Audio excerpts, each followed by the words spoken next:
Muy buenos días, sean todos bienvenidos y bienvenidas a esta sesión octava de nuestro Congreso Internacional sobre el uso del conocimiento científico en las sentencias en los tribunales constitucionales. Estoy muy contenta, doy la bienvenida a Paul González Paredes para hablar pues, de un tema que también ha sido tocado por la Suprema Corte de Justicia de la Nación de nuestro país, que es, bueno, el uso de la estadística para resolver casos laborales. Y bueno, esto nos introduce como una conversación más amplia, ¿no? Que es cómo hacer uso de la estadística en las decisiones judiciales. Es por eso que pues estoy muy contenta de que hoy Paul Gonzalo nos acompañe y nos haga pues esta presentación y este pues análisis de dos sentencias muy interesantes de la Suprema Corte. Y pues también estoy muy contenta de que ya estamos en nuestra octava sesión de este Congreso Internacional. Agradecerles a todos los participantes por seguir en esta conversación, donde, bueno, en el primer ciclo se hicieron discusiones un poco más teóricas o amplias sobre el tema del uso de la evidencia científica, y en este segundo ciclo estamos discutiendo ya sentencias en particular de la Corte Mexicana a partir de cierto tipo de evidencia, ¿no? Es ya la quinta sesión de este ciclo, la última de este ciclo, pero vamos a continuar con algunas más para hacer pues todo este recorrido, para terminar todo este recorrido que hemos venido haciendo en el uso de la evidencia científica. Agradezco nuevamente a Carmen Vázquez por haber colaborado en esta organización de todo el Congreso, a Alejandra Rabasa por también estar en la organización de este evento y por estar pues siempre aquí con nosotros, ¿no? Y bueno, me voy a permitir leer brevemente una reseña curricular muy cortita de Paul Paredes, para después, pues sin más, ya darle el uso de la voz y no robarle más su tiempo. Paul Paredes Palacios cuenta con un máster en razonamiento probatorio por la Universidad de Girona y la Universidad d'Aigle Studi de Ginebra, y un máster en argumentación jurídica por la Universidad de Alicante. Actualmente se desempeña como profesor de procesos laborales en la Pontificia Universidad Católica del Perú y es asesor jurídico independiente en temas laborales y sindicales. Entre sus publicaciones destacan el libro Prueba y presunciones en el proceso laboral, el artículo El principio de facilitación probatoria en el proceso laboral, dentro del libro del razonamiento del derecho al razonamiento probatorio de Marcial Pons, pues este año, y diversos artículos académicos en materia procesal laboral y procesal constitucional. Muchas gracias, maestro, por estar hoy con nosotros esta mañana. Aunque pues la situación no nos permite estar presencialmente, de verdad que agradezco en nombre del Centro de Estudios Constitucionales y del ministro presidente Arturo Saldívar su presencia el día de hoy, y bueno, pues estamos aquí para escucharlo y agradecer nuevamente su participación.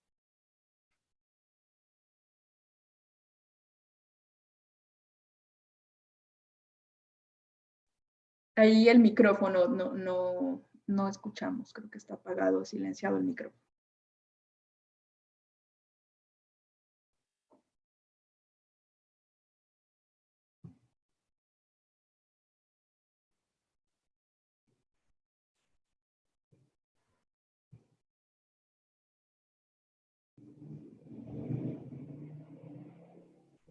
Hola, ahora sí. Sí, muchas gracias. Ahora sí, bueno, mil disculpas por esta confusión. Bien, pues quiero empezar agradeciendo la asistencia y sobre todo al Centro de Estudios Constitucionales de la Suprema Corte de Justicia de la Nación, a la Dirección General de Casas de la Cultura Jurídica, al Instituto de la Judicatura Federal y a la Universidad de Girona, a Ana María Ibarra, directora del Centro de Estudios Constitucionales, a Alejandra Rabasa y de modo muy especial a Carmen Vázquez por haberme propuesto e invitado y poder compartir con ustedes este momento. estoy pues muy agradecido. Es para mí, creo que una oportunidad que la tendré presente, de poder conversar y poder compartir algunas de estas ideas a raíz del estudio de algunas sentencias de la Suprema Corte.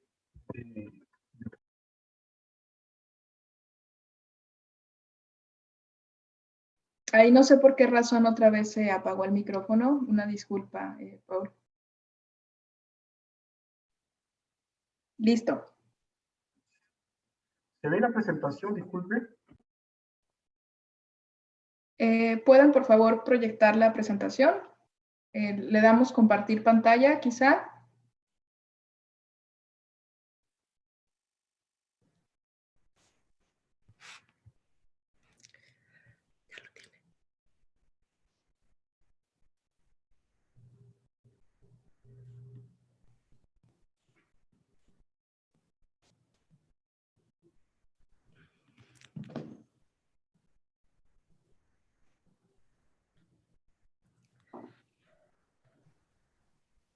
Disculpen, no sé por qué se apaga el micro.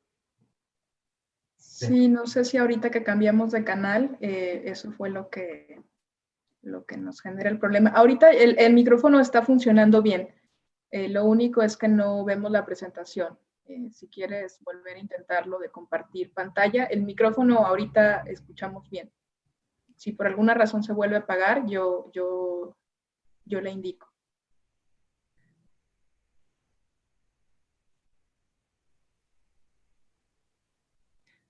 Ahí está. ¿Ahora sí? Ahora sí. Ok, bien, bueno. Muchas gracias. Superado estos inconvenientes técnicos, pues nuevamente mi agradecimiento por esta oportunidad, por poder compartir con ustedes estas ideas a raíz de dos sentencias de la Suprema Corte de Justicia de México.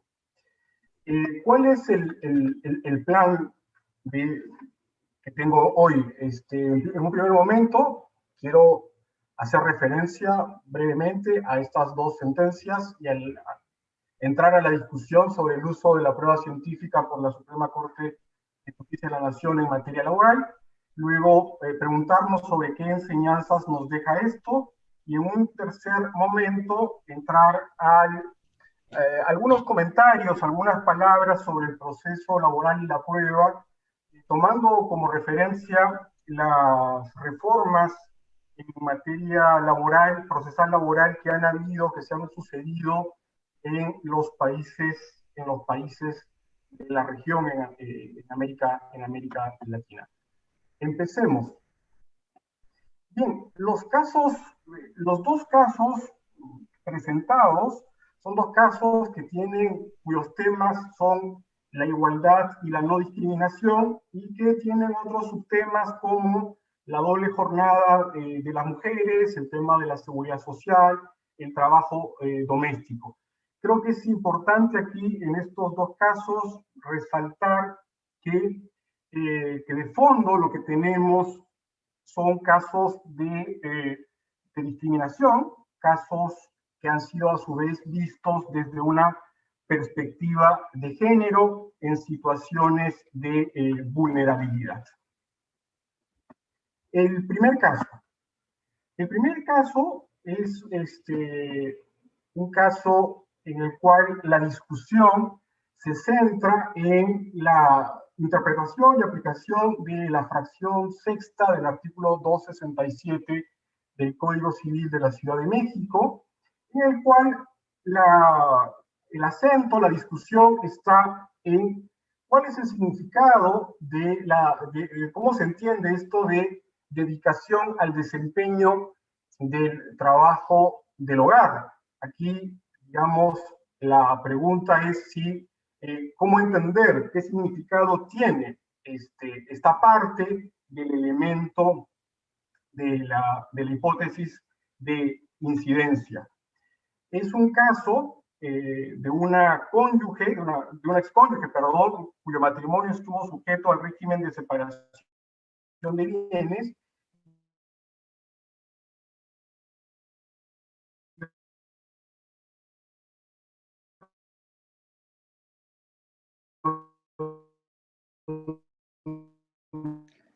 Pablo, una disculpa, pero ahí te perdimos en la transmisión, como que se congeló tu imagen, entonces nos quedamos en qué significa dedicación al Lo desempeño que del trabajo del solicita es hogar. la comunidad.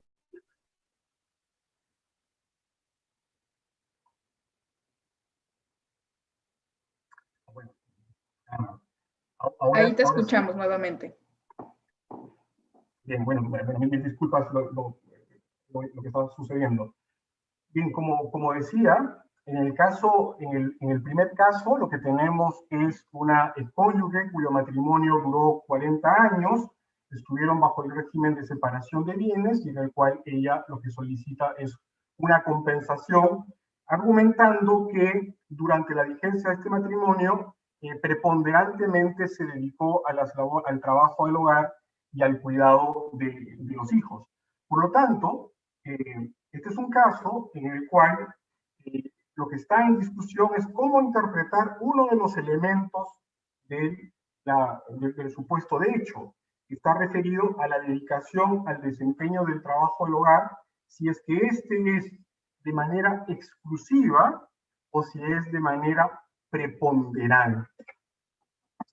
Y entonces, esto nos lleva a la siguiente reflexión. A veces, el problema respecto de los hechos es un asunto de prueba o acreditación. Muchas veces, la mayoría de las veces, la gran pregunta es si un hecho está o no está probado. Digamos, eso digamos, lo conocemos bastante. Pero otras veces, el problema más bien es un problema de calificación. Es decir, eventualmente no hay discusión sobre los hechos sucedidos y la pregunta es si estos hechos sucedidos calzan o no en el supuesto de la norma.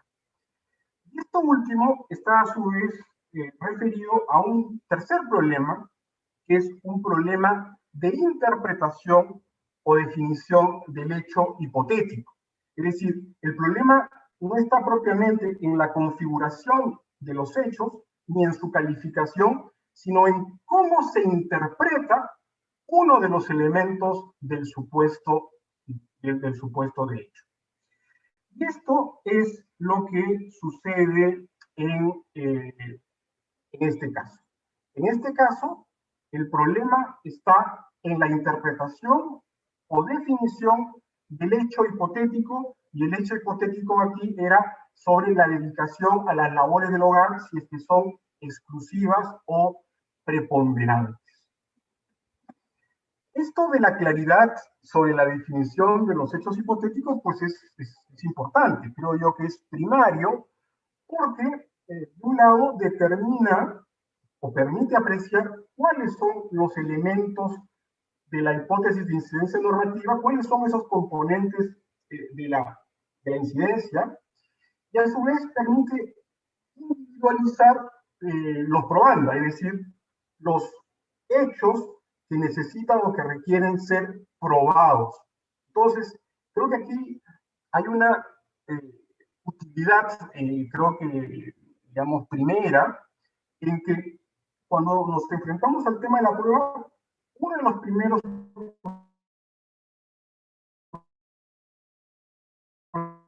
problemas a superar es la de componentes o elementos de la hipótesis de incidencia normativa, porque cada uno de estos elementos a su vez nos determina cuáles son las probandas o los hechos a probar. Y a partir de tener la claridad sobre los hechos a probar, es que luego uno despliega todo, digamos, todo el material probatorio encaminado a la acreditación de esos elementos, de cada uno de esos elementos de la hipótesis de incidencia normativa, porque a partir de ello es que aplicará o incidirá el hecho. La otra utilidad es que al hacer esto se precisa pues la distribución de las cargas probatorias.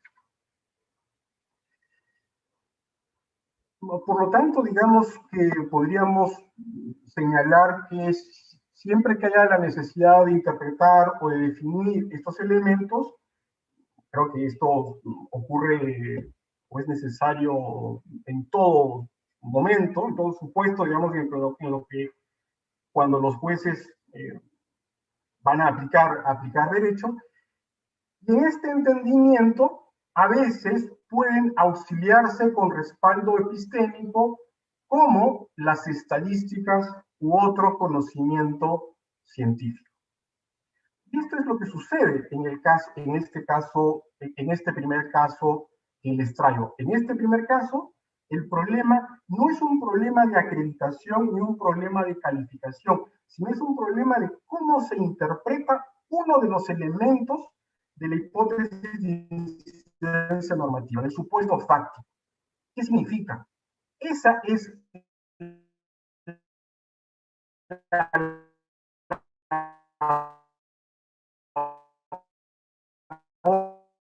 porque hace la Suprema Corte en esta herramienta que permite o que contribuye en la interpretación y que le da respaldo o soporte epistémico a esa interpretación, a esa decisión que a partir de los distintos métodos de interpretación toma la Corte Suprema. Y en este caso, en este particular caso, la Corte Suprema interpretó, y de aquí la importancia, ¿no? Interpreta qué cosa? Interpreta la hipótesis de incidencia normativa y la interpreta en el sentido siguiente, dice, esa norma, esa parte que está en discusión, es constitucional si se interpreta que dedicarse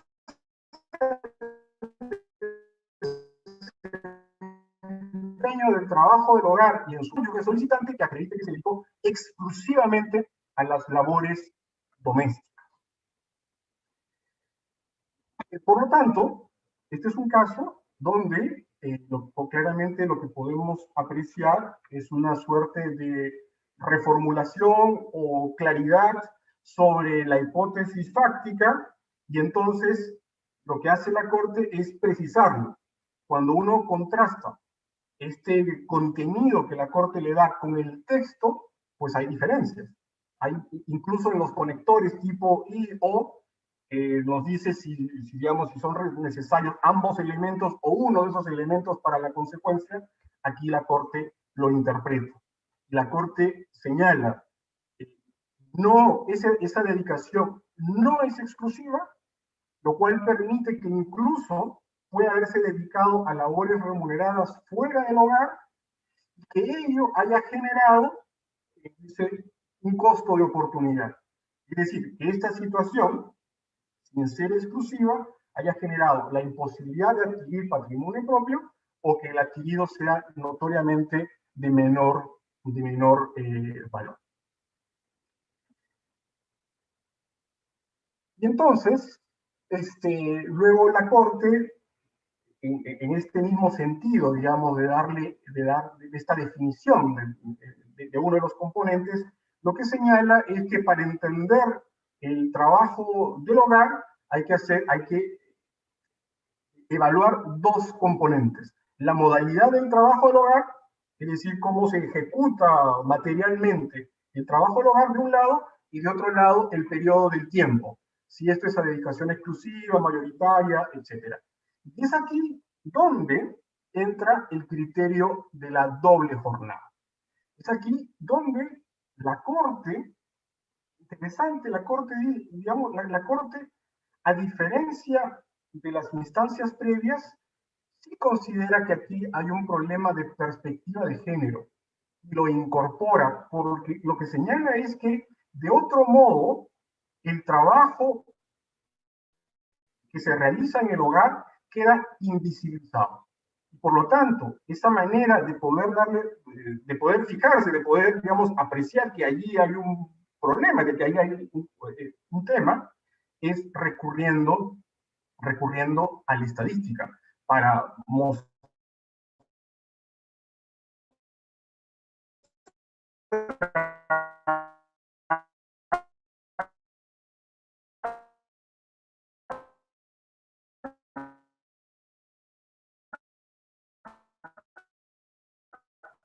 justamente el problema en esta decisión, cuando la Corte dice, aquí hay un problema de género y este problema de género es necesario abordarlo porque hay un problema de doble jornada, y entonces uno dice, ¿cuál es ese respaldo que desde la estadística, digamos, que la Corte utiliza?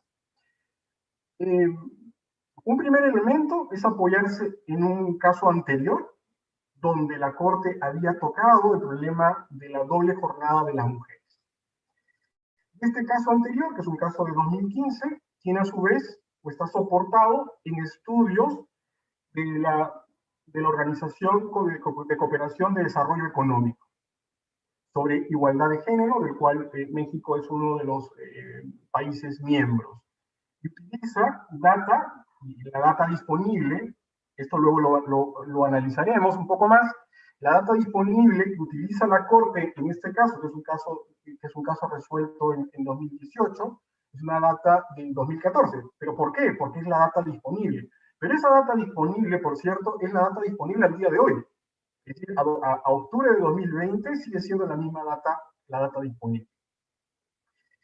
Se apoya también en el consenso de Brasilia, ¿no? El consenso de Brasilia adoptado en el 2010, en el cual se hace referencia al trabajo del hogar, sobre todo de las mujeres, que queda invisibilizado, ¿no? El cual, digamos, invisibilizado y menospreciado, ¿no? Y también utiliza, digamos, el valor del trabajo doméstico no remunerado del año 2009 que se tiene del Instituto Nacional de las Mujeres de la Ciudad de México. Interesante ver esta estadística, ¿no? Esta estadística lo que dice que lo que se aprecia es que en el cuidado del hogar y las tareas domésticas, pues comparado el tiempo dedicado entre mujeres y hombres es notoriamente mayor el de las minutos versus 75. Pero este dato, a su vez, cuando se ve en el promedio de países de la Organización de Cooperación y Desarrollo Económico, también del año 2014, vemos que se mantiene, digamos, estas diferencias, ¿no? Las mujeres, en promedio, para los países miembros del OCDE, está en 168 minutos versus 74, ¿no?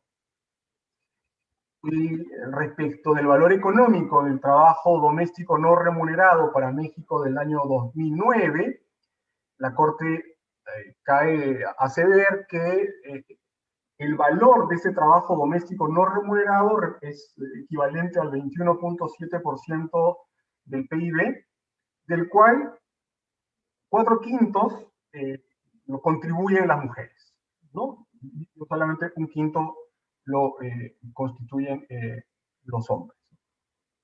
Y bueno, con este respaldo epistémico, con este respaldo desde la estadística internacional y estadística, digamos, pública de los organismos, de algunos entes de México, es que, como dije, la Corte interpreta el sentido de esta expresión de la dedicación a las labores del trabajo en el hogar, entendiendo de que no puede exigirse una dedicación exclusiva, porque al hacerlo se invisibiliza el trabajo que las mujeres dedican al hogar.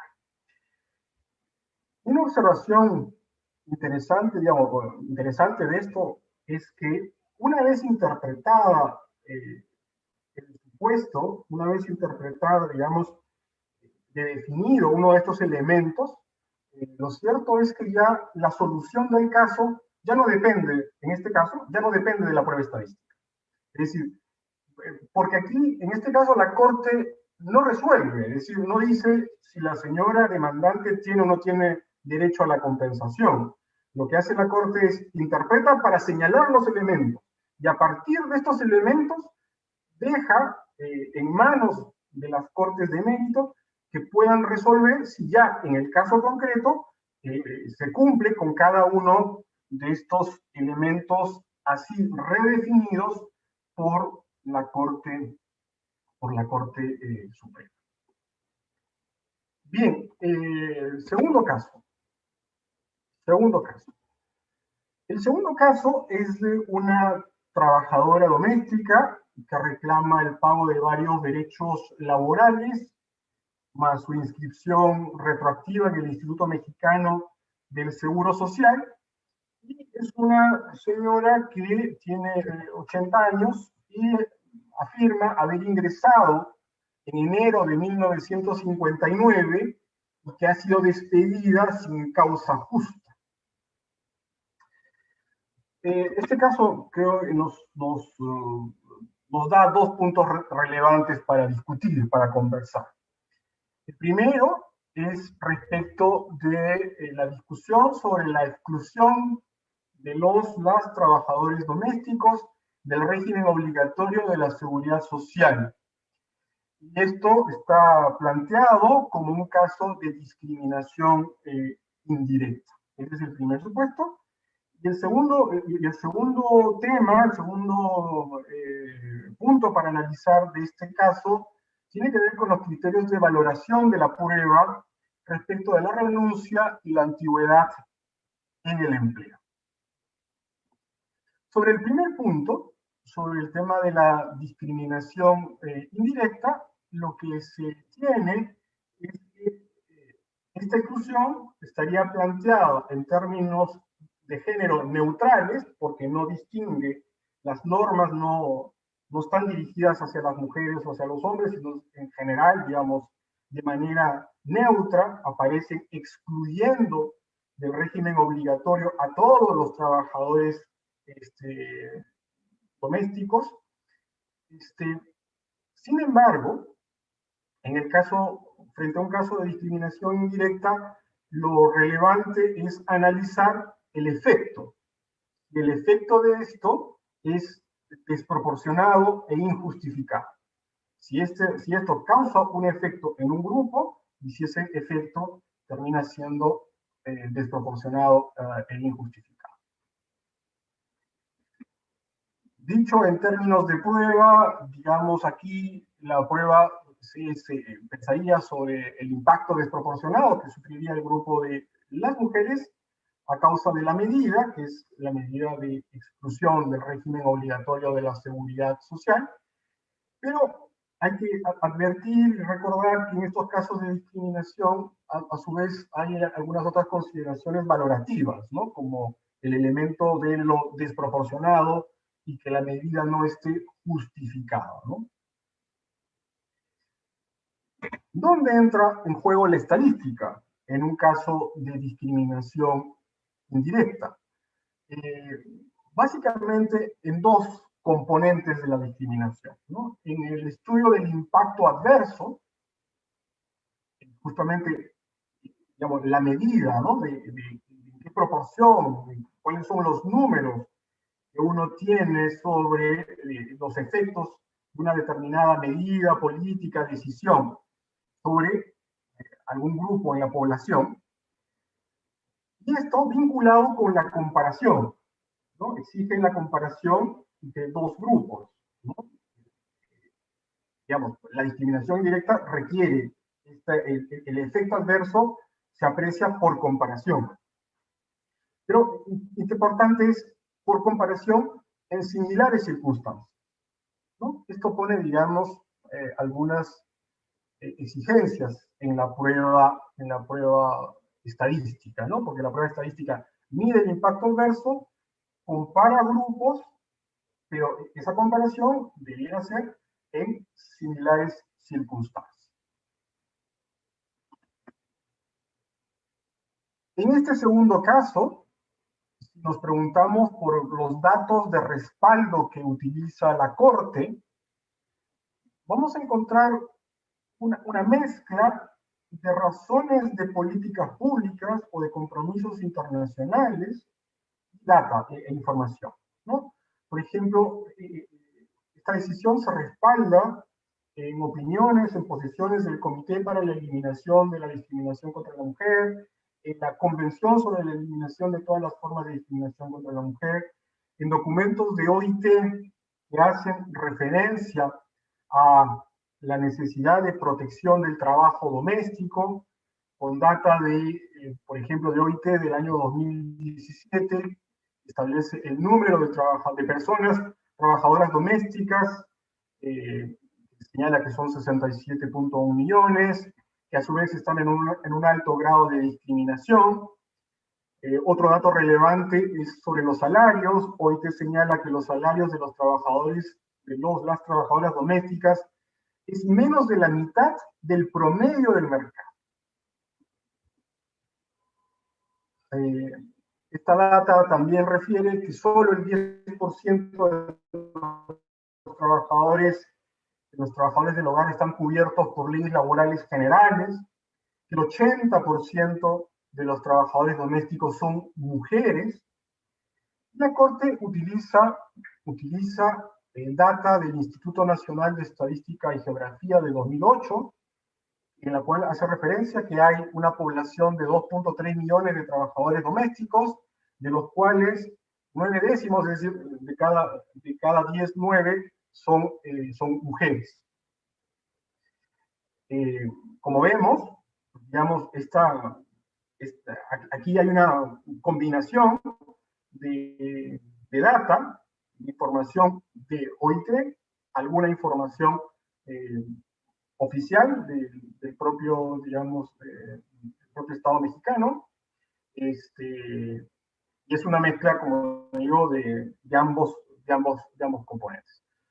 A partir de ello, la Corte concluye que hay un supuesto de discriminación indirecta, ¿no? Es decir, la Corte termina señalando que en efecto no se aprecia, a partir de toda esta información y de estas políticas, no se aprecia una diferenciación objetiva y razonable que justifique pues, la exclusión del régimen obligatorio a las trabajadoras del trabajo doméstico.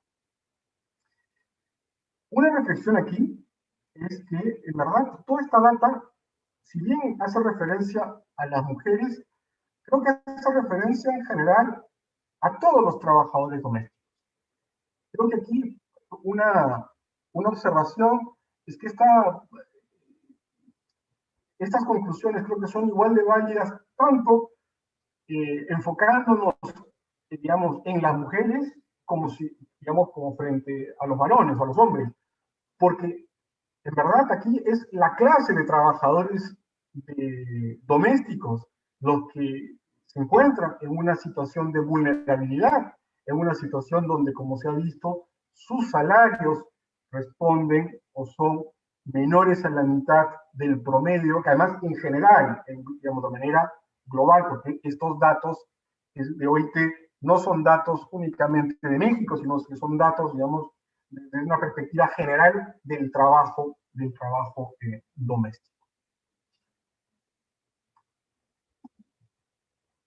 El segundo aspecto del caso 2, el segundo aspecto, como había señalado, tiene que ver con la valoración de la prueba respecto de la renuncia y la antigüedad en el empleo.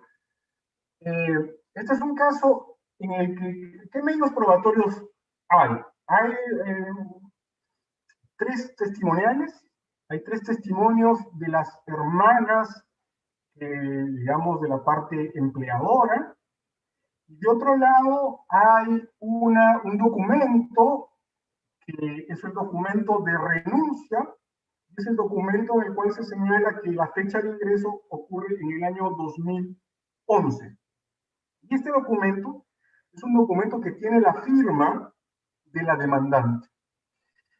Y es un documento además que ha sido peritado, que ha sido sometido además a pericia grafotécnica, en fin, a 3 tipos de pericia, y la conclusión de la pericia es que la firma puesta en el documento corresponde al puño y letra de la demandante.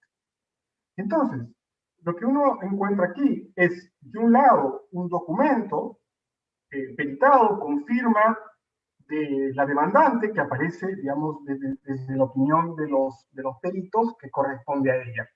Y de otro lado, 3 testimoniales desde la parte demandada, dan cuenta que el ingreso fue en 1960, que no fue despedida, perdón, que no renunció, sino que fue despedida. Y entonces, pues acá la pregunta es un poco, ¿qué vale más? ¿O cómo se resuelve? Si el testimonio o los testimonios y el documento peritado que dice que la firma es el puño y letra de la demandante. De aquí es donde las instancias anteriores lo que señalaron es que vale el documento porque el documento proviene, ha sido firmado por la demandante. Por lo tanto, si ha sido firmado por la demandante, esta es la prueba de la fecha de ingreso y es la prueba de la renuncia. La Suprema Corte de Justicia de la Nación tiene un criterio distinto. La Suprema Corte de Justicia de la Nación considera que no, considera que en este caso las testimoniales dan cuenta de que hubo despido y que la fecha de ingreso fue en el año 2011. Esto nos lleva a reflexionar y a tener presente una diferencia que a veces no la advertimos de manera tan clara, y es esta diferencia entre la valoración individual de los medios de prueba y la valoración en conjunto. Y entonces, bueno, sobre esto solo lo voy a indicar, no voy digamos, a incidir más en esto, solamente, digamos, caer en la cuenta, digamos, de que en la valoración individual estamos hablando, digamos, de la credibilidad o la fiabilidad del medio de prueba, y en la valoración en conjunto estamos hablando más de la corroboración, ¿no? De la corroboración, de la fortaleza de las generalizaciones o de las inferencias, etc., ¿no? Creo que es importante tener presente esto, porque a veces, como en este caso, creo que la valoración individual termina ganando cuando eventualmente es necesario o era necesario una valoración en conjunto. Yo preparé, pero en fin, esto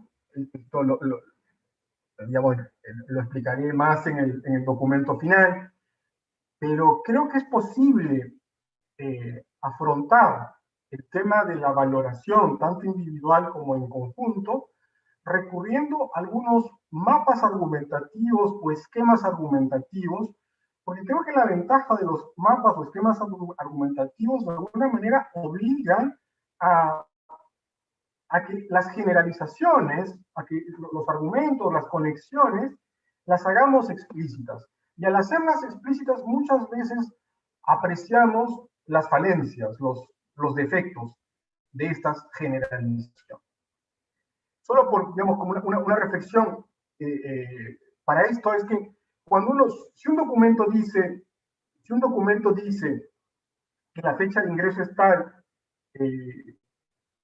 significa que la fecha de ingreso es tal. Y aquí, digamos, la reflexión es que lo que dice un documento no necesariamente corresponde a la realidad. Porque ahí, digamos, uno a veces creo que recurre muy fácilmente a que si el documento aparece algo, entonces eso que aparece en el documento uno lo asume como verdadero.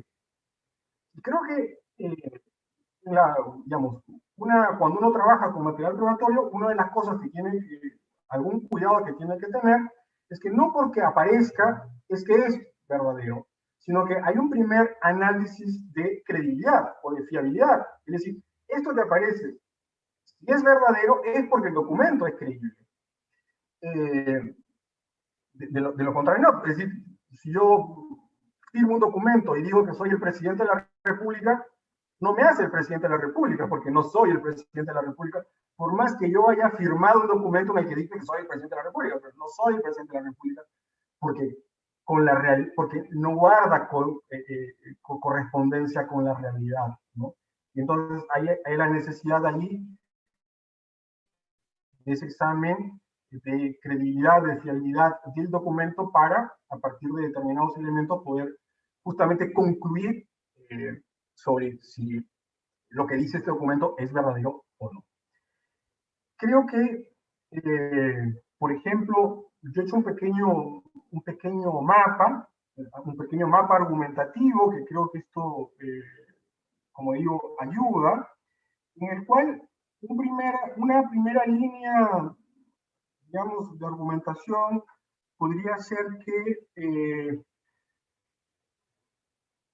uno podría afirmar, la firma normalmente avala el contenido del documento del autor.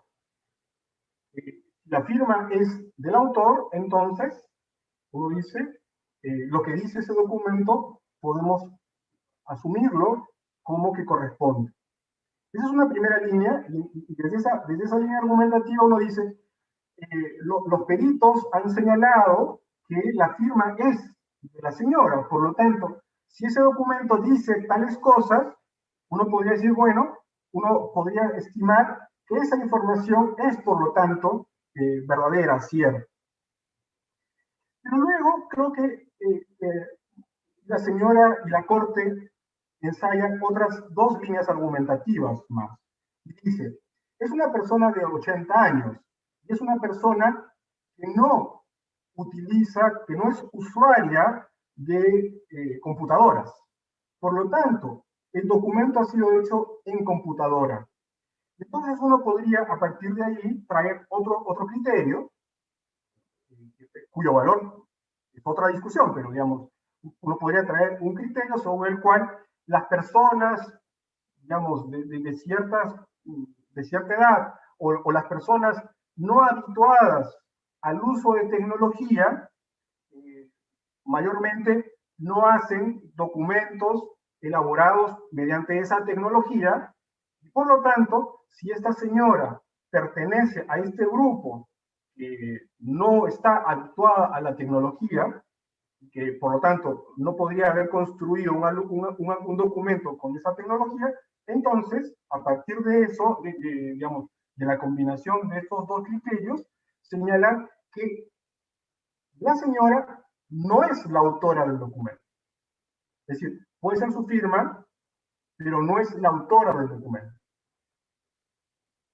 Y si no es la autora del documento, entonces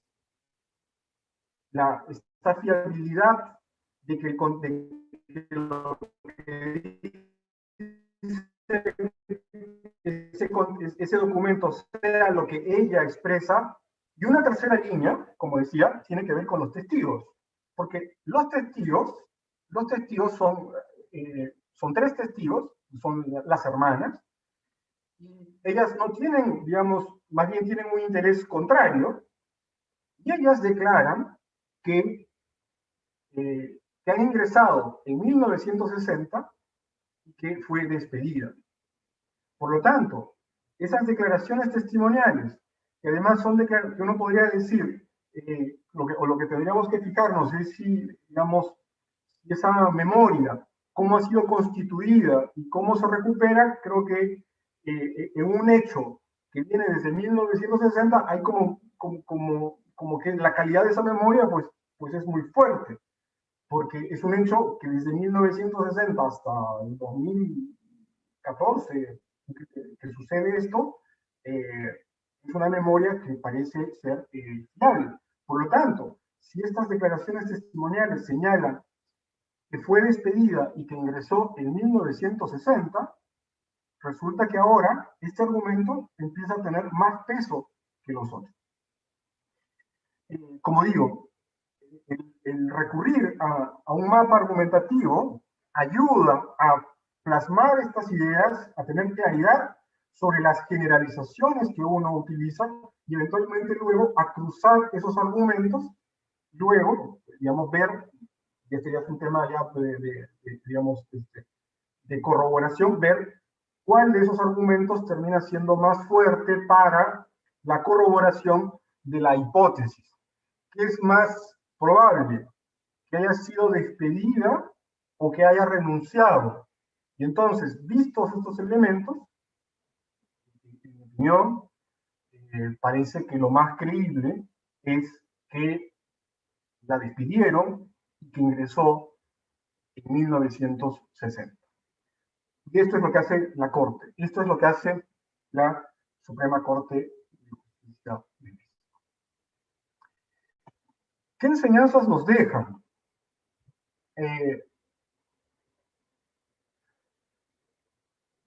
Habíamos visto que estamos preocupados, digamos, qué enseñanzas nos dejan respecto de los momentos probatorios, ¿no? O los momentos o las fases probatorias, o las actividades probatorias, ¿no? Y la primera es la fase de la conformación del conjunto de elementos de juicio, ¿no? Es decir, el tema del acopio del material probatorio, de la admisión y de la práctica o actuación de la prueba. Y estos dos casos creo que nos dejan las siguientes lecciones, los siguientes consejos. Es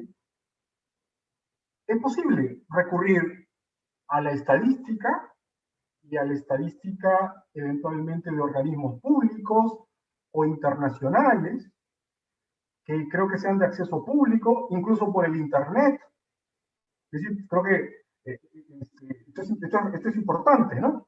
Se puede acudir a la estadística, incluso desde el Internet, de organismos públicos, como cuando uno consulta data de OIT o la data de OCDE, o en fin, data de Naciones Unidas, en fin, es data, digamos, pública y de acceso por el Internet, que satisfaga ciertamente las exigencias de autenticidad, exactitud y fiabilidad. Los organismos internacionales y los organismos públicos de alguna manera gozan de esta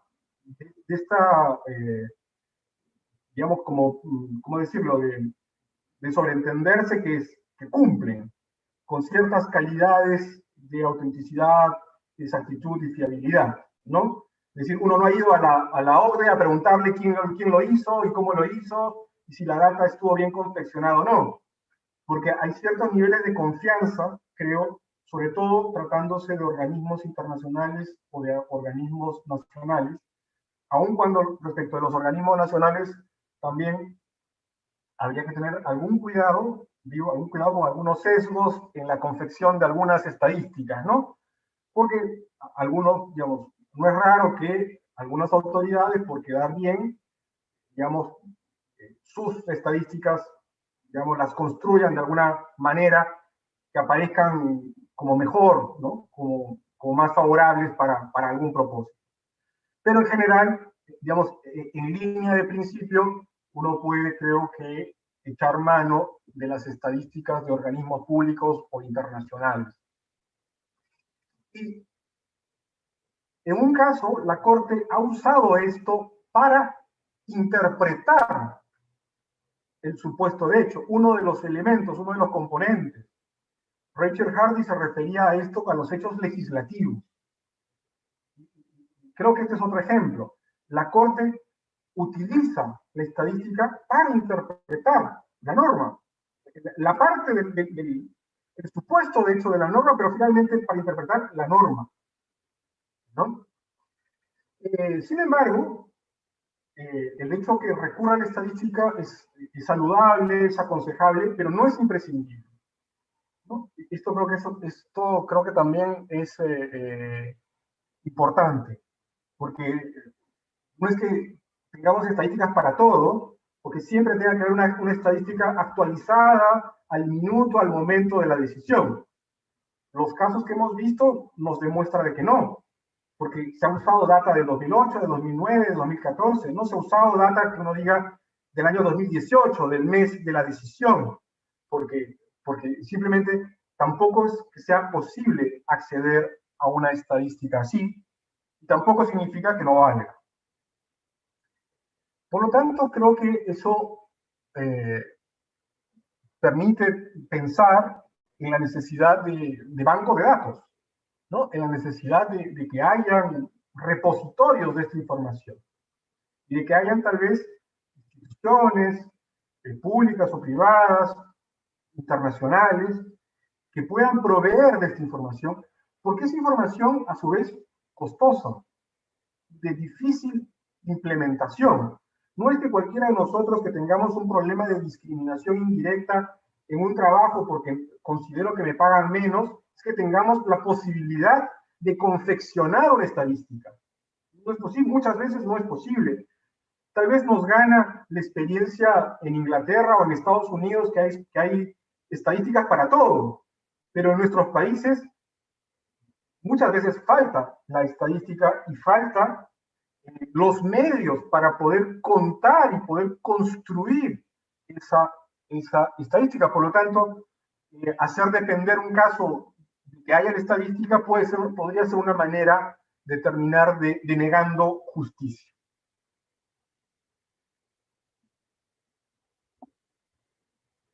En la valoración, creo que, como ya dije, la enseñanza que nos deja es distinguir la valoración individual y la valoración en conjunto, ¿no? Creo que es necesario.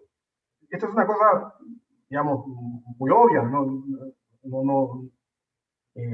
todos lo sabemos, solo que a veces lo descuidamos, ¿no? A veces nos gana algunas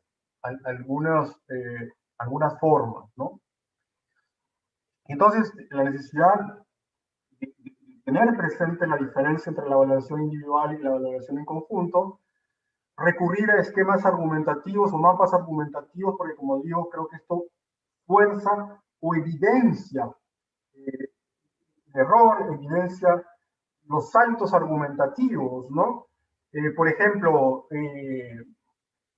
si una persona ingresa a una oficina y se pierde, digamos, y después se pierde un teléfono, un celular, y luego se le dice que esa persona es la que se ha apropiado de ese celular porque es la que entró, uno diría, sería una inferencia bien construida, y para que sea bien construida, la generalización tendría que estar bien construida.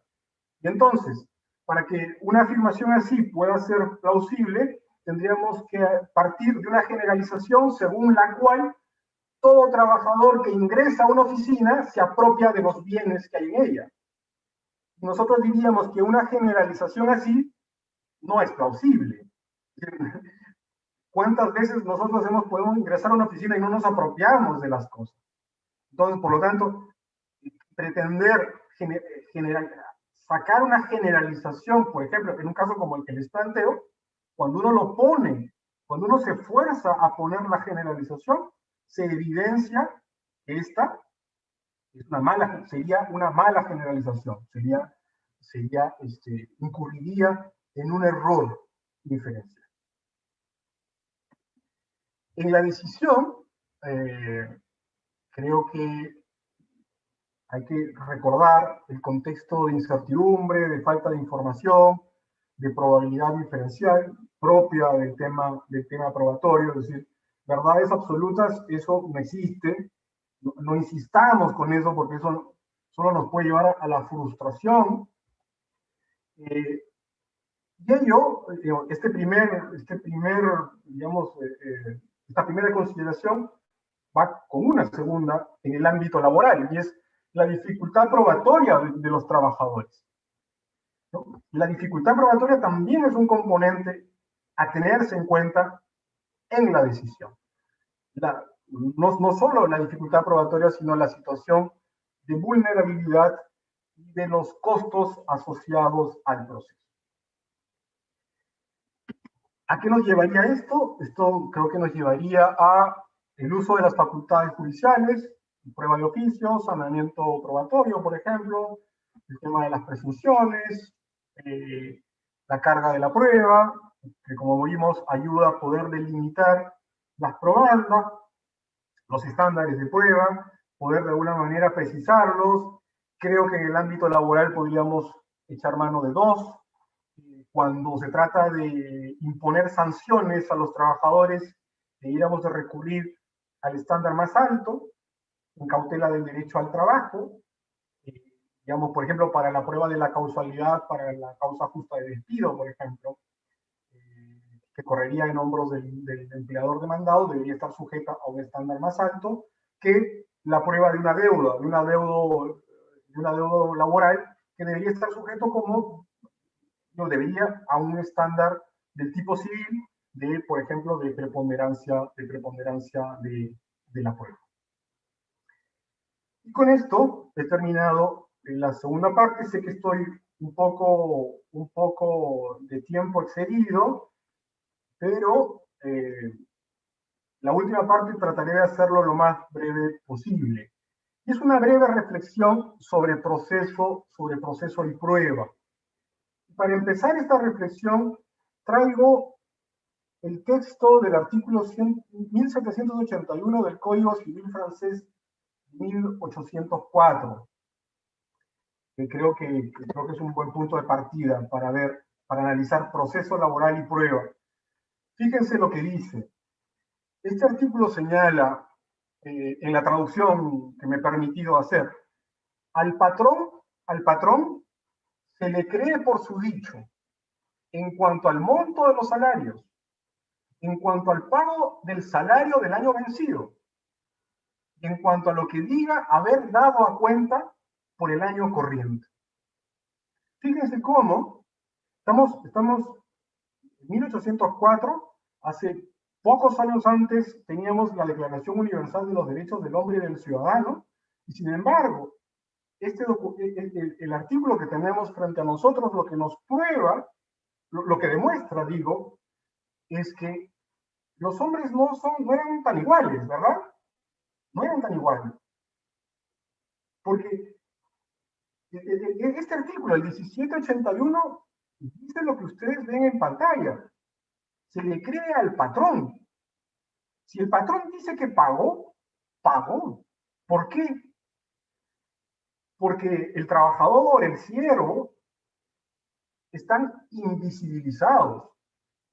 No participan de la misma manera que participa el hombre blanco, mayor de edad, propietario, con derecho a voto. Recordemos también que los derechos de las mujeres son una conquista posterior. ¿Y esto por qué lo digo? Porque el derecho y las normas probatorias no son neutras, no son cosas, creo yo, digamos, sanitizadas, ¿no? Pulcras, sino que incluyen o incorporan, pulcras en el sentido, digamos, de algo muy digamos, ajeno, ¿no? Sino que las normas contienen un conjunto de valores, no son neutras. Incluso las normas laborales o las normas que tienen que ver con prueba, como la que tenemos en la pantalla. Demuestra que recogen valores. Por eso, frente a la pregunta, ¿por qué debe haber un proceso laboral? Creo yo que es porque hay situaciones de desigualdad sobre las cuales se hace necesario llamar la atención para gozar efectivamente de los derechos que el ordenamiento nos ofrece. Creo que eso, nuevamente, digamos, de alguna manera justifica que sigamos pensando en un proceso laboral que entre las particularidades, entre las cosas que debe contener cosas, elementos a favor de la acreditación de los hechos que traen los trabajadores al proceso, porque esos trabajadores están a su vez en un contexto de pobreza, en un contexto de incertidumbre, en un contexto de dificultad probatoria. Todo esto, digo, justamente anima a insistir en un proceso laboral. Couture, que fue un gran procesalista civilista, no laboralista, ya se interesaba por esto y creo que esto en nuestro medio representa probablemente una de las mayores preocupaciones por el desarrollo del proceso laboral planteado desde la constatación de la desigualdad, ¿no? Y avanzaré una cosa, creo que dos ideas que quisiera agregar antes de terminar. Creo que cuando nos acercamos al proceso laboral, podemos tal vez tener dos modelos. Creo que el reto es transitar de uno a otro. De un lado, creo que tenemos un extremo sería, digamos, un proceso de la igualdad formal de las partes y del juez director. Creo que hay que caminar o irnos hacia un proceso donde busquemos una igualdad efectiva de las partes a través de la ley o a través del proceso, donde el juez sea donde el juez sea un juez que dirija y controle este proceso. Y de cara al proceso y la prueba, y esta, por ejemplo, es una reflexión que también hace Tarufo.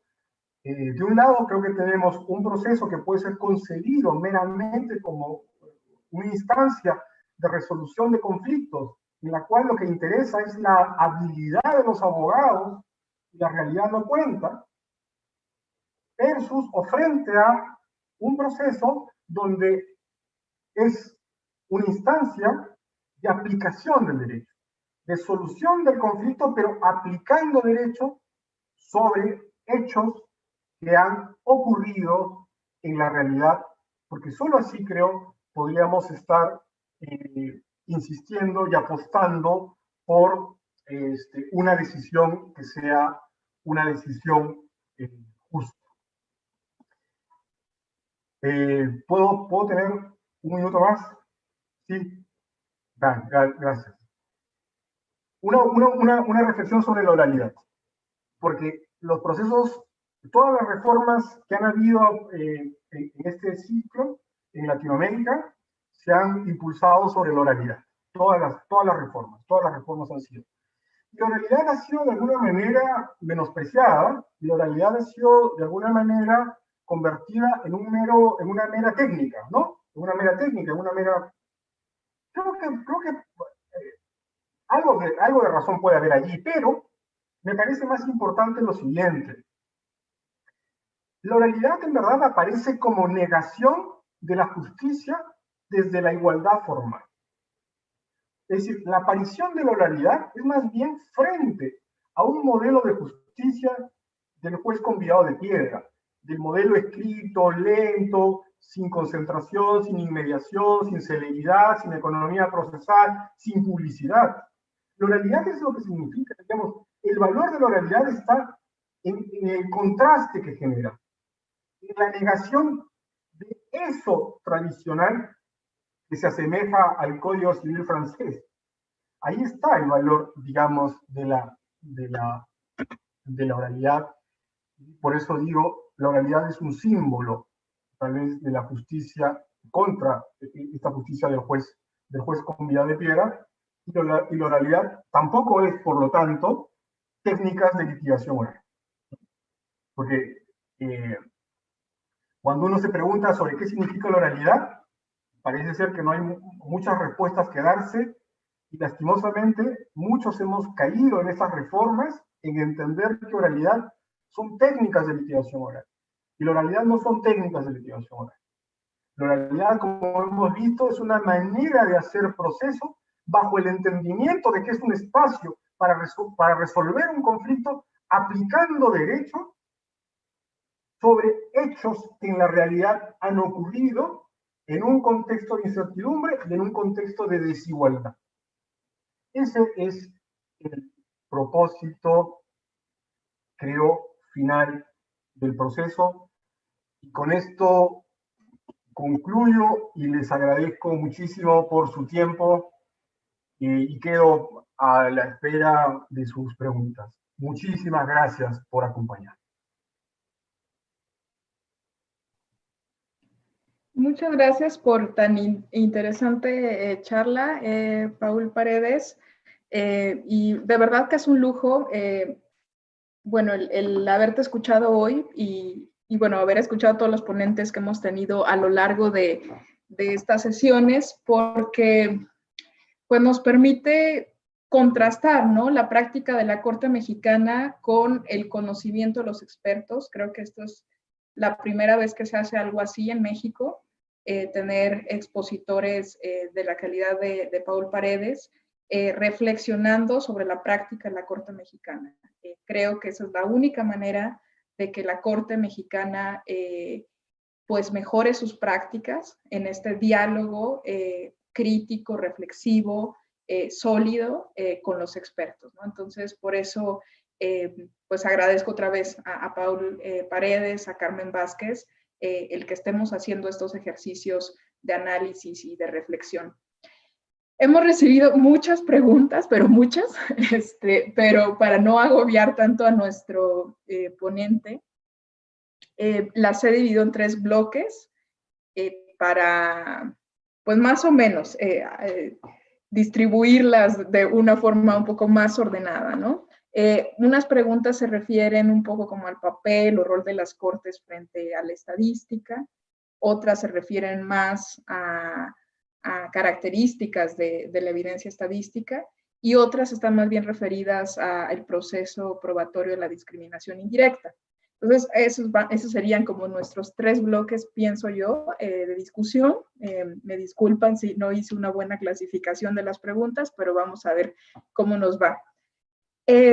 La primera pregunta tiene que ver con esto que señalaba Paul acerca de la dificultad probatoria o la dificultad de aportar esta evidencia, que pues es una evidencia sofisticada, ¿no? Entonces, la pregunta va dirigida a quién en general tendría que tener la carga de la prueba de esta prueba compleja y si hay una dificultad para acceder a esta prueba, si no estarían legitimadas las cortes para acceder mutuo propio a ella, dado que estamos hablando pues de que es la data disponible, ¿no?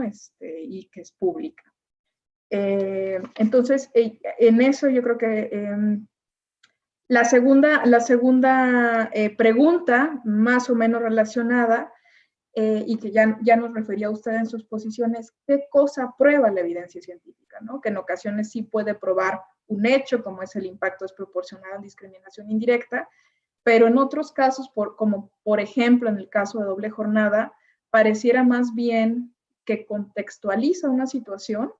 Entonces, que la función que ahí tiene la prueba estadística no es necesariamente el de probar un hecho, sino más bien de arropar la argumentación de la Corte en un contexto, por ejemplo, de desigualdad estructural, ¿no? Entonces, si ahí más bien este tipo de evidencia tiene una función distinta a la de probar un hecho. Esas serían como las 2 preguntas de nuestro primer bloque.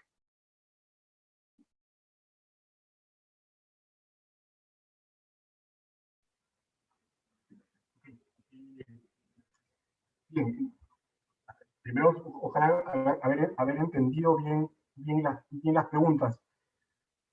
Yo creo que la carga de la prueba no se afecta es decir, no hay una primera incidencia. No es que por usar carga probatoria, perdón, por usar estadísticas de alguna manera termine, digamos, alterándose la carga de la prueba, ¿no? Creo que no. La carga de la prueba viene, digamos, a partir de las normas que resolverán el conflicto y que ahí eventualmente desde el inicio del debate están distribuidas, ¿no? En algunos casos corresponden todas al demandante y en otros casos, digamos, algunas cargas las comparte el demandado, ¿no? Pero eso es por el tema, no por el medio de prueba que se esté usando. Ahora bien, en el caso de la discriminación indirecta, lo que sí algunos tribunales internacionales han recurrido es que una vez probado el impacto adverso, lo que señalan es prima facie y también lo hace esta decisión, la primera decisión de la Suprema Corte de México, lo que luego hace es decir, ok, esto prima facie está, digamos, probada el impacto adverso, traslada, se dice, la carga de la prueba sobre la justificación, sobre la desproporción y la justificación de la medida, ¿no? Digamos, y en ese sentido, creo que puede ser o creo que es una manera de facilitar la acreditación de los hechos el que el uso de la estadística muestre el impacto adverso y la justificación o las posibles justificaciones de ese impacto adverso sean descargadas por el empleador o la contraparte, quienes tendrían que exhibir esas mejores razones o razones de por qué lo que tenemos, digamos, tendría alguna razón de justificación, ¿no? Entonces, mi respuesta sería, en principio, no altera, no por usar la estadística, digamos, se alteran las cargas. Sin embargo, en el caso de la discriminación indirecta, algunas cortes han recurrido a este criterio de que la justificación y la desproporción, la justificación de ello vaya en hombros del demandado. Luego, en la pregunta 2, me parece que yo había distinguido dos momentos o dos, ¿cómo decirlo? Dos posibilidades del uso de la prueba estadística. Y que uno es ejemplo el caso 1 y el otro es el caso 2. En el caso 1, en efecto, la Corte utiliza la prueba estadística para interpretar, no para probar. Es decir, no para valorar, no para ver si en efecto, en este caso, la demandante preponderantemente se estaba dedicando al trabajo del cuidado del hogar. No, justamente yo hacía ver que esa labor se la dejan a los jueces. Lo que hace la Corte Suprema en el primer caso, y esto como recordaba, me parece que lo afirma también Rachel Hardy,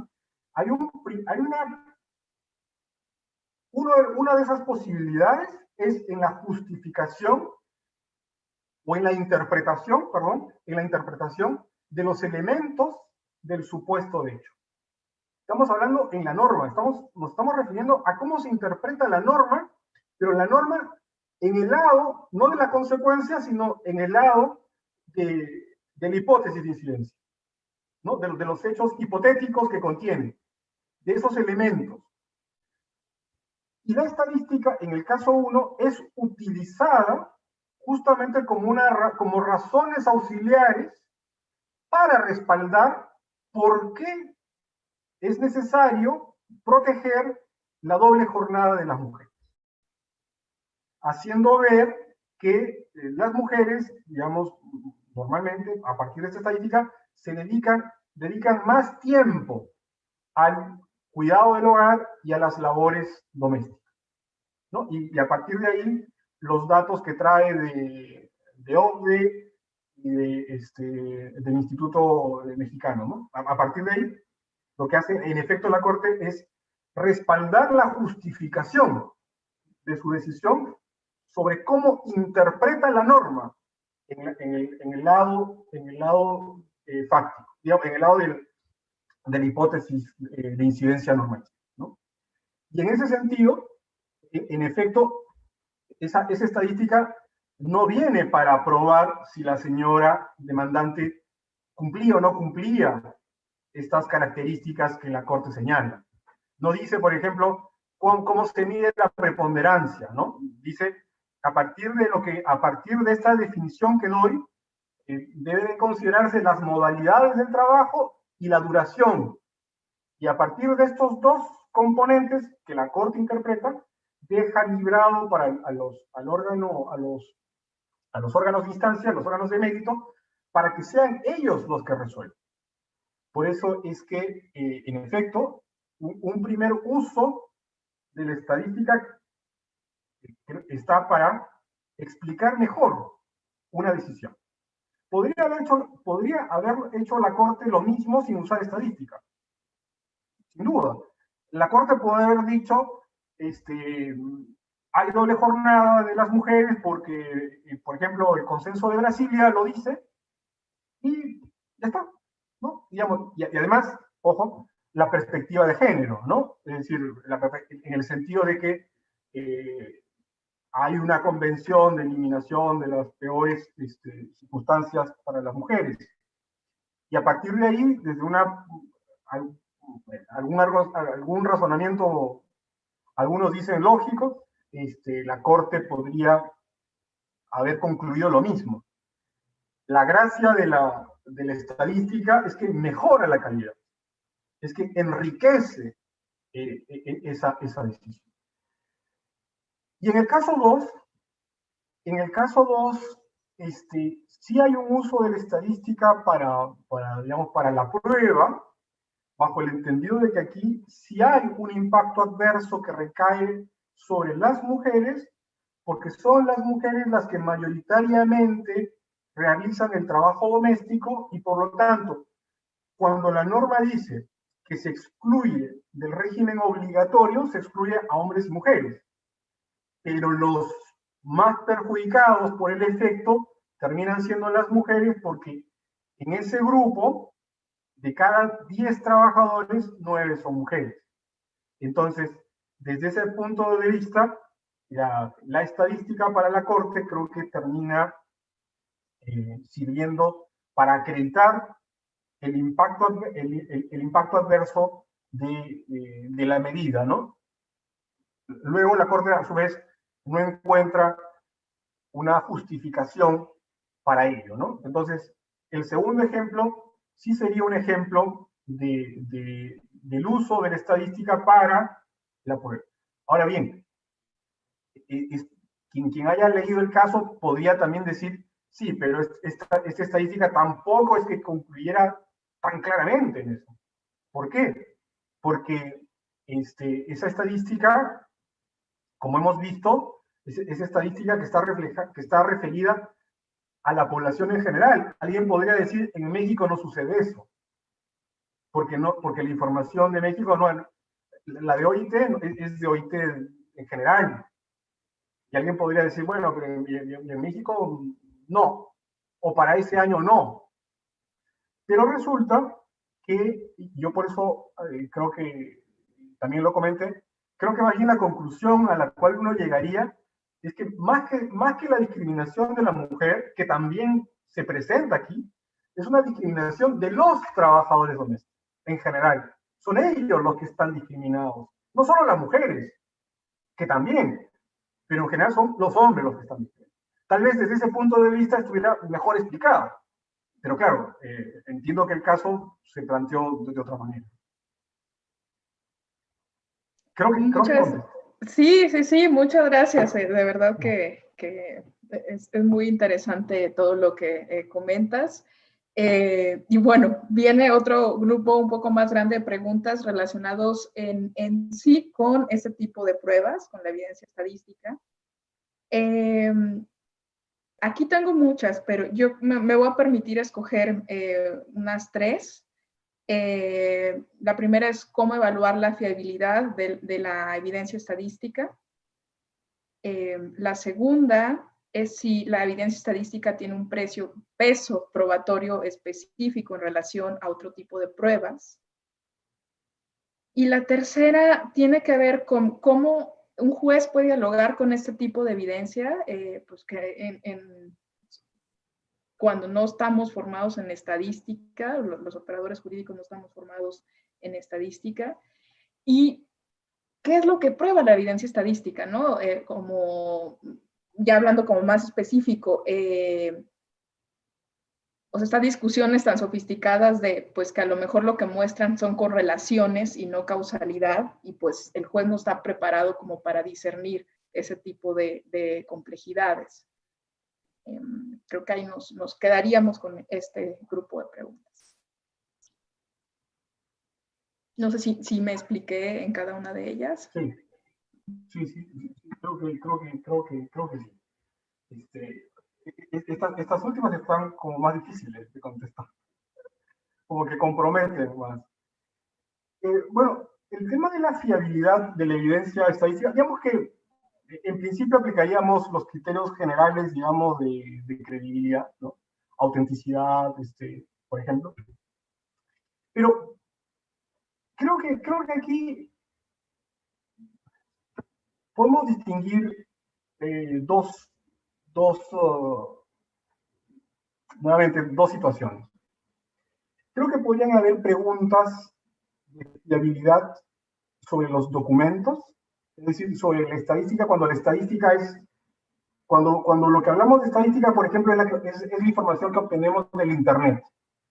Por ejemplo, para hacer este trabajo, cuando yo les señalaba que había revisado la estadística de OCDE, yo he entrado al Internet, yo no he mandado una carta a OCDE ni les he pedido, digamos, que me envíen esa información, porque está en el Internet. En el Internet, digamos, uno entra a la página de OCDE y aparece, uno busca y aparece toda la información de todos los 37 países que componen la OCDE, ¿no? Y están con toda la data y la información. Por lo tanto, digamos, esa información, digamos, es una información, digamos, documental, en donde las preguntas sobre fiabilidad tendrían que ver si son auténticas, si estoy en la página web de la OCDE y no en una página equivocada, que en efecto, digamos, esa información, digamos, oficial, publicada, uno primero entiende que si está en el Internet y en la página oficial lo es, pero digamos, serían algunas preguntas mínimas que uno podría hacerse sobre la fiabilidad de esa información. Y creo que la información de organismos internacionales y de algunas entes estatales son fiables. Por ejemplo, yo puedo entrar a la página de OIT y descargo los informes sobre, por ejemplo, trabajo doméstico y voy a encontrar la misma data, que por cierto la he contrastado. Y yo encuentro lo mismo, es decir, la Corte digamos, ha usado como referencias estos documentos donde está esa información. Ahora, claro, alguien podría decir, bueno, pero es que esa información está mal hecha. Pero claro, digamos que ese nivel de cuestionamiento es un nivel ya de incredulidad, porque tendría yo que ir a preguntarle al de OIT. Pero en principio, creo que una guía sobre la fiabilidad de la prueba, en estos casos, creo que sería esta que aparece públicamente en fuentes oficiales, en páginas oficiales seguras, que uno puede verificar que no están, digamos, que no son falsas, y de alguna manera uno puede corroborar esta información, ¿no? En las páginas oficiales, por ejemplo, los institutos de estadística nacionales también dan información, por ejemplo, sobre esperanza de vida, sobre el número de trabajadores tercerizados, etcétera. Y es información con la que todos de alguna manera operamos, ¿no? Nadie creo que va luego al director de la oficina de estadística a que nos muestre los papeles de trabajo, ¿no? Incluso información que aparece en medios de cierto prestigio, ¿no? En algunos periódicos de cierto prestigio, hay información que uno la da por válida, que uno opera a partir de esa información.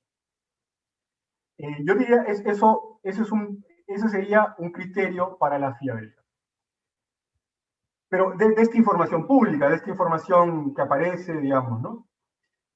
Ahora, en la estadística también creo que está, otro caso es cuando se pide a un estadista, o estadístico, ¿cómo se dice? A un estadístico que haga una estadística. Y ese creo que ese es un plano diferente. Muchas veces, me refiero, por ejemplo, y ustedes me preguntaban, para las relaciones, para el caso de la correlación y la causalidad. Por ejemplo, todos estos estudios del COVID lo hacen universidades, con estadísticos en el sentido de que tiene que estar controlada la población y las muestras, y tienen un margen de error.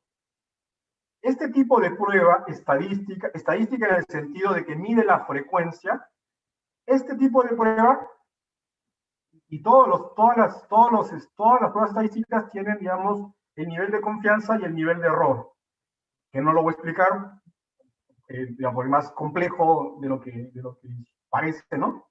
Pero que los estadísticos digamos, que es común, ¿no? Digamos, que se conoce. Es decir, todo estudio tiene un error, tiene un margen de error y un nivel de confianza, pero que se mide, ¿no? Que se puede medir a partir justamente de la calidad de esos trabajos. Y por ejemplo, estudios realizados en universidades justamente de prestigio son, digamos, permiten un mayor nivel de confianza porque, digamos, han sido trabajos que son hechos con mucho cuidado, digamos, donde estos niveles de error pues, son más controlados, ¿no? Con esto de la pandemia, digamos, de alguna manera tenemos varios ejemplos, ¿no? De información confiable, información que simplemente cualquiera que se pone a sumar y lo dice, eso no tiene ningún valor, ¿no? Es decir, en mi casa he visto, o en mi barrio, tal cosa, bueno, no, eso, ese nivel de generalización no ayuda mucho, ¿no? Entonces yo diría eso, yo diría, las pruebas oficiales creo que pueden ser contrastadas con ese nivel de fiabilidad, y estas otras más, por ejemplo, para los temas de enfermedad profesional, accidente de trabajo, todo el tema de la correlación o la causalidad, que es más complicado, allí habría que hacer preguntas ya sobre el experto, es decir, o sobre el método experto. Es decir, el que ha hecho es experto en ese campo, qué evidencia se ha tenido para. Son preguntas que, digamos, esto, por ejemplo, está señalado en Walton, ¿no? Él señala, por ejemplo, estas preguntas críticas que uno debe plantearse respecto de los expertos, ¿no? Como por ejemplo, un estadístico, cómo ha hecho su trabajo. Y estas preguntas, si es confiable, si es veraz, etcétera, estas preguntas son las que al final nos permitirán evaluar si ese estudio estadístico que uno tiene en la mano, que mide la correlación o la causalidad, ¿verdad?, es fiable o no es fiable.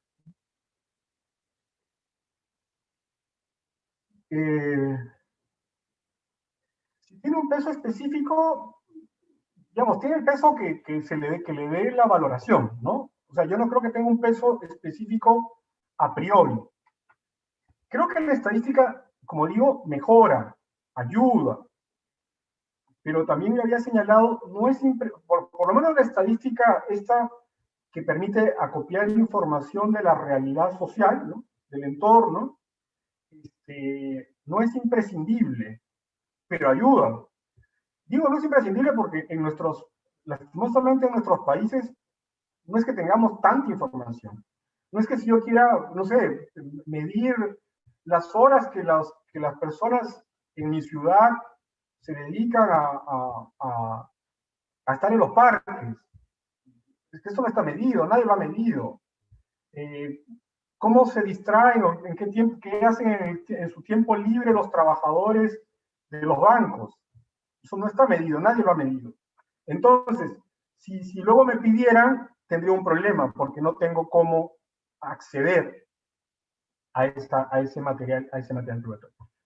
Creo que no tiene ningún peso específico, ayuda, y la valoración es la valoración en conjunto, ¿no?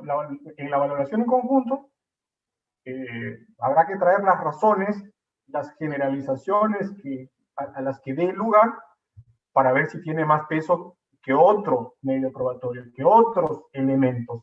Eso sí, ya en el caso concreto podría tener. El juez que puede evaluar, bueno, son preguntas difíciles, creo que son preguntas para Carmen, pero ¿qué puede evaluar? Nuevamente, ¿no? Creo que alguna de las enseñanzas en general es que todos tenemos que mejorar nuestro acercamiento hacia la ciencia.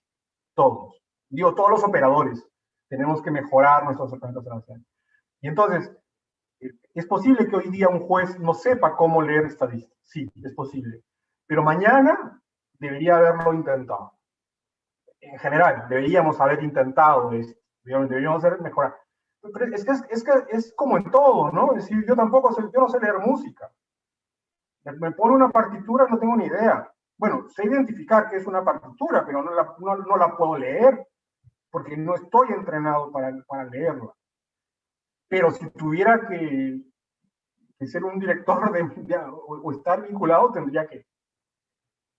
Y creo que esto pasa también, ¿no? Es decir, sí, muchos no estamos entrenados, hoy no estamos entrenados, pero deberíamos estar teniendo algunas herramientas, no todas, porque no somos estadísticos, ni vamos a hacerlo, pero por lo menos algunas herramientas para poder leer un documento que refleje estos datos, ¿no?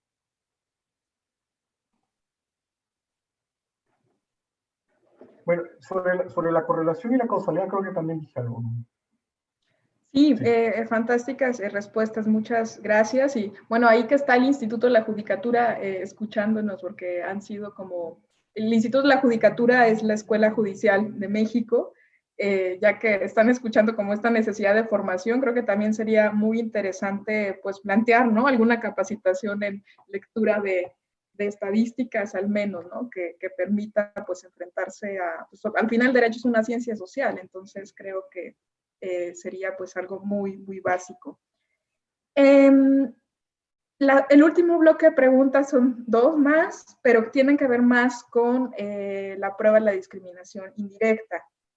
La primera se refiere a, bueno, que se ha hablado, ¿no? Que en discriminación indirecta se tiene que mostrar el impacto desproporcionado, pero la pregunta va referida a qué diferencia se considera una diferencia desproporcionada, cuando estaríamos hablando como de ese tipo de impacto. Y la segunda tiene que ver que algo que referías sobre que las estadísticas están relacionadas más con hechos legislativos o que prueban más bien situaciones generales, ¿no? Y en los casos en concreto, pues se tienen que probar hechos en particular. Entonces, la pregunta va sobre cómo conectar o cómo pasar de una inferencia general, que es la que nos proyecta o muestra la estadística, a una inferencia particular, cómo conectar estos dos tipos de prueba.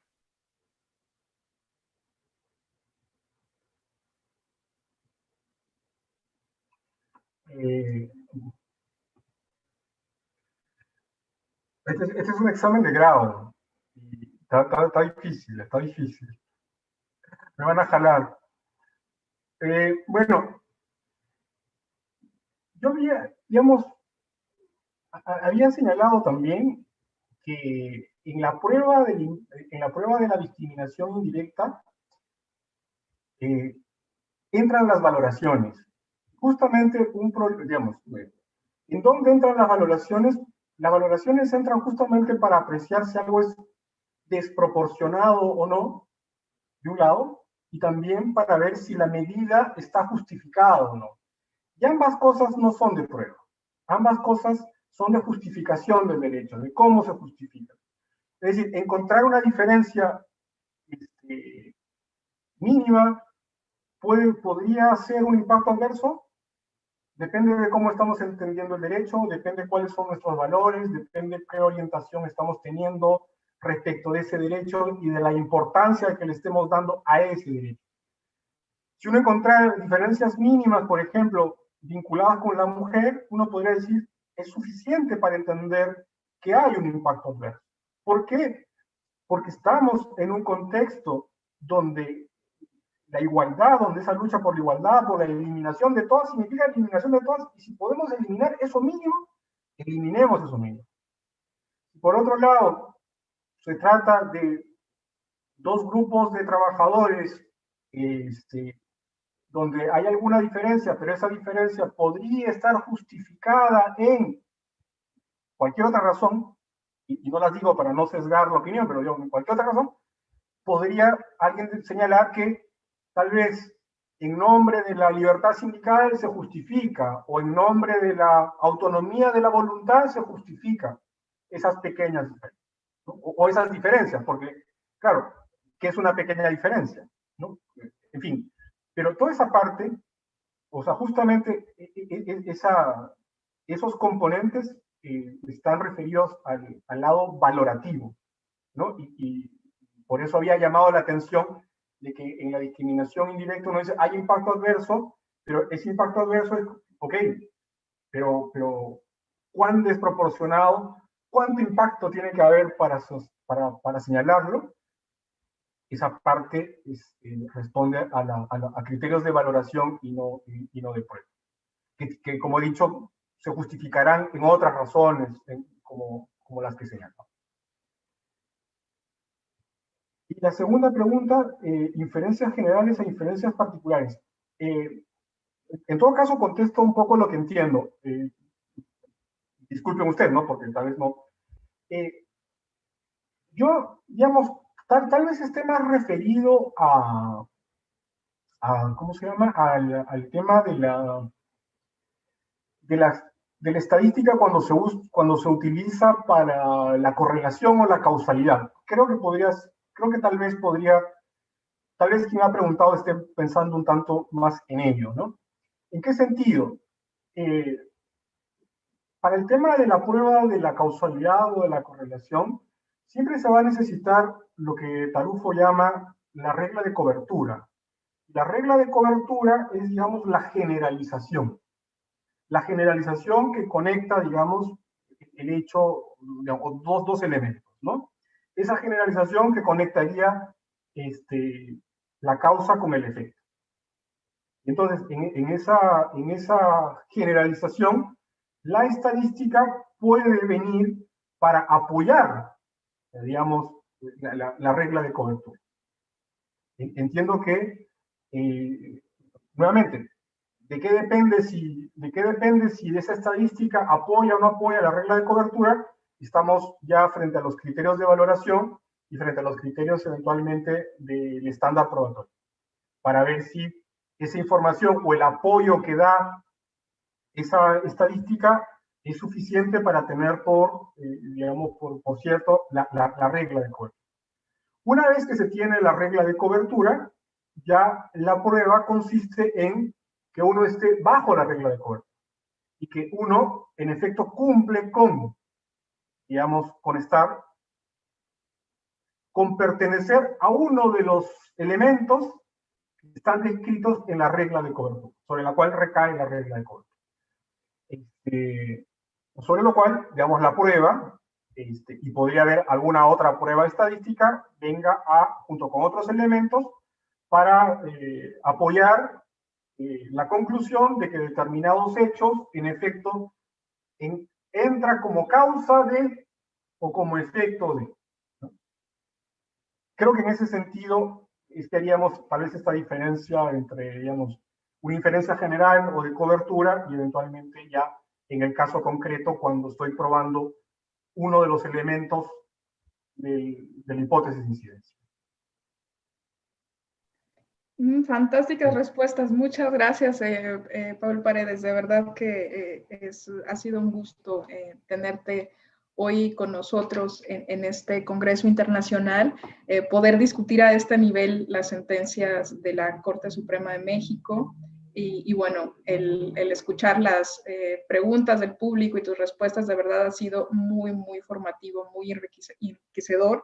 De verdad, muchas gracias por estar aquí, por aguantar el examen, como dices. De verdad que es algo que valoramos mucho en el Centro de Estudios Constitucionales y, bueno, en la Suprema Corte en general. Y pues bueno, ya agotamos el tiempo destinado para esta sesión. Les agradezco mucho haber estado hoy con nosotros, a todos ustedes, auditorio en general. Gracias de nuevo a Paul por su presencia, a Carmen Vázquez, que siempre también está aquí, y a Ale Rabasa por toda la organización de este congreso. El tercer ciclo de conferencias inicia cuando, Alejandra, 5 de noviembre con Edgar Aguilera, ¿no? Entonces, creo que no descansamos ni una semana, ¿verdad? A ver. Sí, no descansamos. El siguiente jueves nos vemos para discutir con Edgar Aguilera el tema específico no recuerdo que va a presentarnos él, pero bueno, ahí lo tienen en su programa y nos vemos entonces el próximo jueves. Muchas gracias, muy buenos días a todos, buenas tardes por allá en Girona. Buenas tardes. Muchas gracias. Muchas gracias a todos. Hasta luego.